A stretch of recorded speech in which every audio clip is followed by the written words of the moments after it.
Doy ahora la palabra al distinguido representante de la República de Djibouti para que presente un discurso de su jefe de Estado.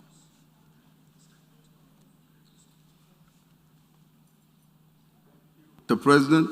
President, Mr. Secretary General, Excellencies, distinguished representatives, I have the distinct honor to introduce His Excellency Mr. Ismail Omar Guelleh, President of the Republic of Djibouti, who will deliver his statement before the 76th session of the United Nations General Assembly. Thank you. بسم الله الرحمن الرحيم الحمد لله والصلاة والسلام على رسول الله صلى الله عليه وسلم.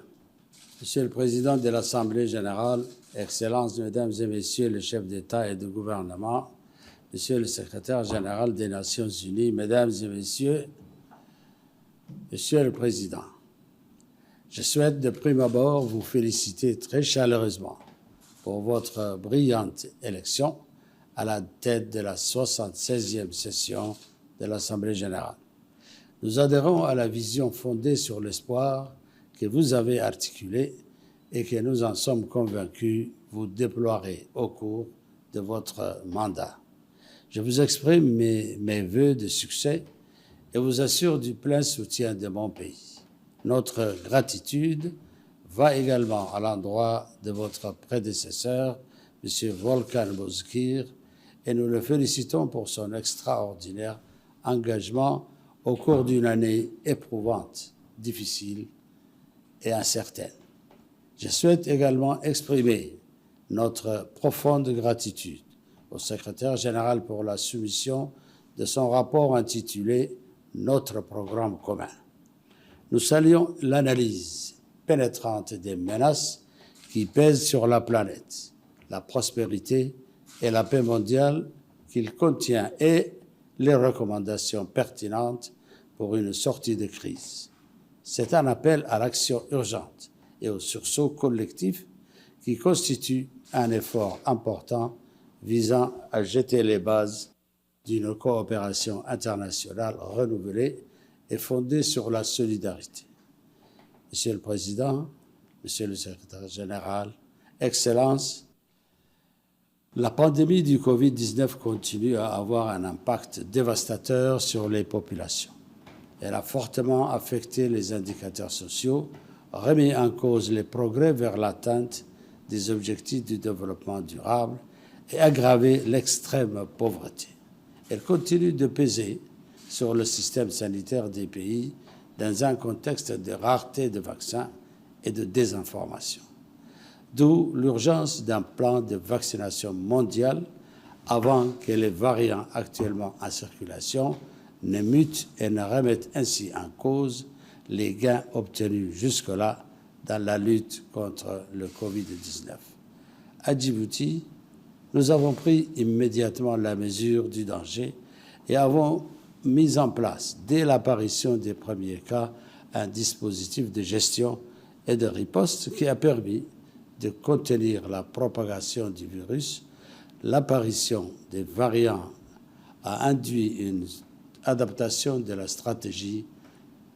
Nous avons également élaboré un plan de vaccination qui inclut l'installation de vaccinodromes dans la capitale ainsi que dans les régions de l'intérieur et favoriser l'approche communautaire de proximité par le biais du déploiement de vaccinobus. Nous avons conçu un plan de riposte sociale qui a pour objectif de 1. Préserver les moyens de subsistance pour les plus pauvres, des groupes vulnérables et ceux qui ont perdu leur emploi. 2. Mettre en place des mesures de relèvement et d'accompagnement social pour le court, le moyen et le long terme. 3. Mettre la technologie au centre de toutes les activités sociales. Je voudrais saisir ce moment pour remercier, au nom du gouvernement et du peuple djiboutien, l'ensemble des partenaires internationaux qui ont fourni à titre gracieux des vaccins afin de nous appuyer dans notre stratégie vaccinale contre le Covid-19. Nous formons le vœu que la réunion au sommet prévue aujourd'hui, à l'initiative du président Joe Biden, permettra d'identifier de manière concrète les moyens d'inverser durablement la progression du virus et d'assurer de toute urgence le déploiement des vaccins dans le monde entier. Il est également vital que des efforts accrus soient entrepris en vue de l'émergence d'un consensus sur la nécessité de la levée temporaire du droit de propriété intellectuelle afin d'accélérer la production de vaccins. Monsieur le Président, Monsieur le Secrétaire général, Excellences, en raison des confinements imposés à la suite de la pandémie du Covid-19, dans le monde entier, les perturbations dans la chaîne d'approvisionnement, la forte contraction de l'économie, l'accroissement des déficits publics et les conséquences économiques dévastatrices, nous sommes confrontés à l'urgence de mobiliser des solutions visant à stimuler la reprise. Dans cette quête, le soutien précieux des institutions financières internationales et l'appui des pays amis sera crucial. Monsieur le Président, Monsieur le Secrétaire général, Excellences, nombre de mes homologues qui m'ont précédé ont souligné dans leurs interventions les préoccupations et les incertitudes qui ne cessent de s'approfondir quant au devenir de notre planète. Paradoxalement, la crise sanitaire mondiale qui nous impacte indistinctement depuis près de 2 ans constitue une occasion unique qui ne se représentera peut-être plus et qui a mis au jour les liens intrinsèques entre la santé humaine, l'économie et l'environnement. En effet, les différentes facettes des conséquences du Covid-19 nous imposent de faire un choix, à savoir celui de continuer à porter atteinte à notre planète et à notre environnement, ou de nous inscrire dans une démarche collective à la fois courageuse et solidaire. Certes, le monde, en 2020, a dû faire face à un ralentissement des activités économiques et commerciales sans précédent, comme en témoignent les chiffres de conférence des Nations Unies sur le commerce et le développement, l'UNCTAD.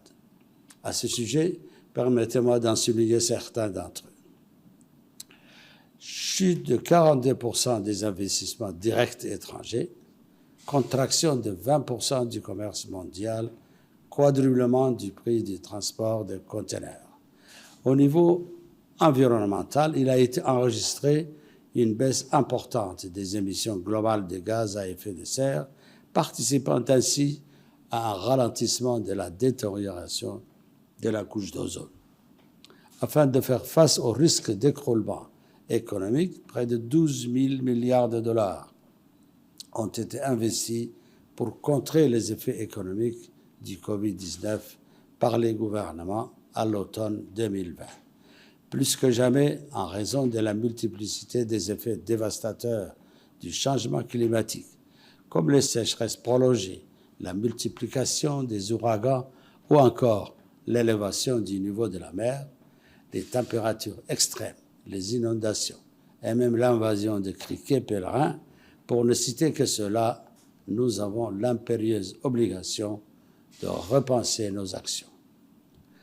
Bien que l'accord de Paris eût constitué une réalisation historique, nous nous devons de reconnaître que les efforts consentis ne sont pas à la hauteur des espoirs nés à la suite de la COP 21. En raison de la vulnérabilité climatique, la communauté internationale doit accompagner les pays en voie de développement afin qu'ils puissent bénéficier du transfert de technologies, de l'expertise, mais également des financements appropriés.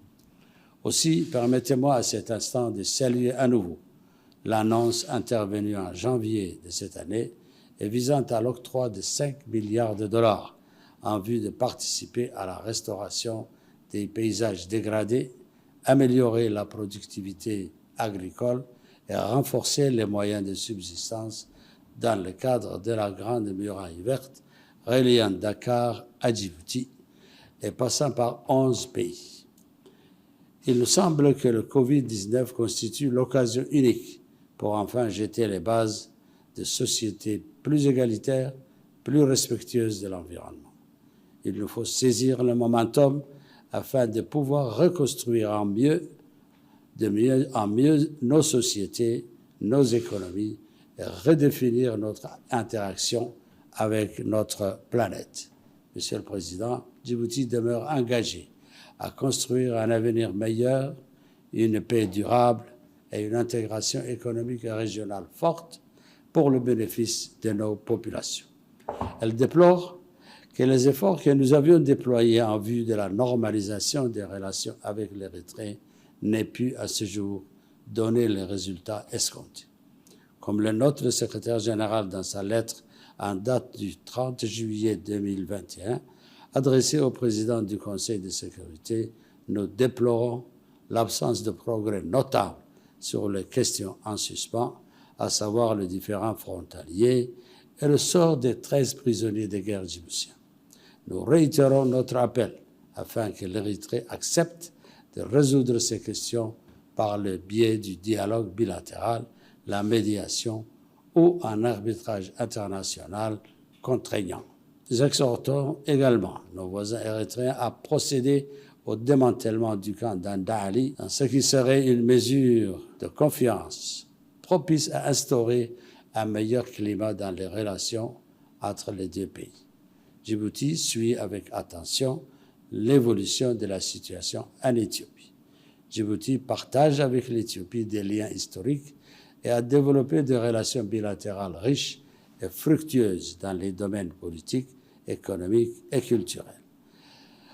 Ces relations sont destinées à croître et à prospérer. Elle réitère son soutien à un règlement pacifique du conflit. Nous nourrissons l'espoir que dans un proche avenir émerge une Éthiopie pacifiée, réconciliée avec elle-même et qui renoue avec la croissance et le développement économique. S'agissant de la Somalie, Djibouti se déclare encouragée par les progrès accomplis par le pays. Elle partage néanmoins les préoccupations exprimées par les membres du Conseil de sécurité relatives aux désaccords politiques entre les membres du gouvernement et sur leur possible impact négatif sur le respect du calendrier électoral somalien. La Somalie est à la croisée des chemins. Tout doit être mis en œuvre afin que la trajectoire positive que la Somalie a connue ne soit pas mise en péril.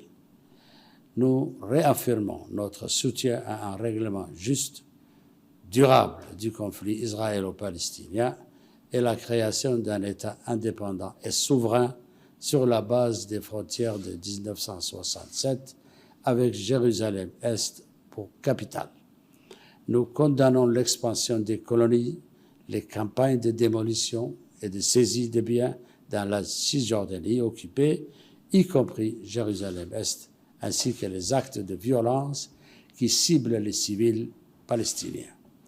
Nous demandons à Israël de respecter ses obligations en vertu du droit international humanitaire. Djibouti salue la nomination du nouvel envoyé spécial de l'ONU pour le Yémen, M. Hans Granberg, et forme le vœu qu'elle donnera un nouvel élan aux efforts menés par la communauté internationale en vue de parvenir à une solution politique durable en conformité avec les résolutions du Conseil de sécurité.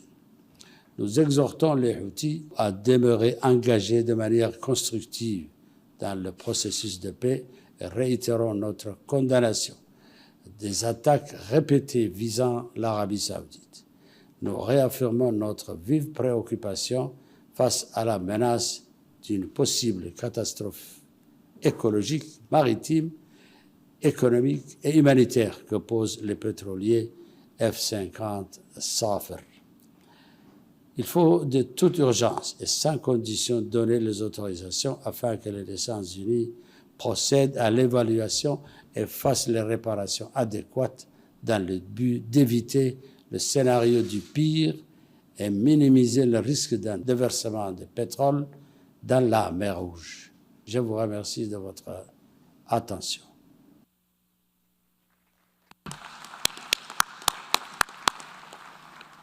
En nombre de la Asamblea General, agradezco al presidente y jefe de gobierno de la República de Djibouti la declaración que acaba de formular.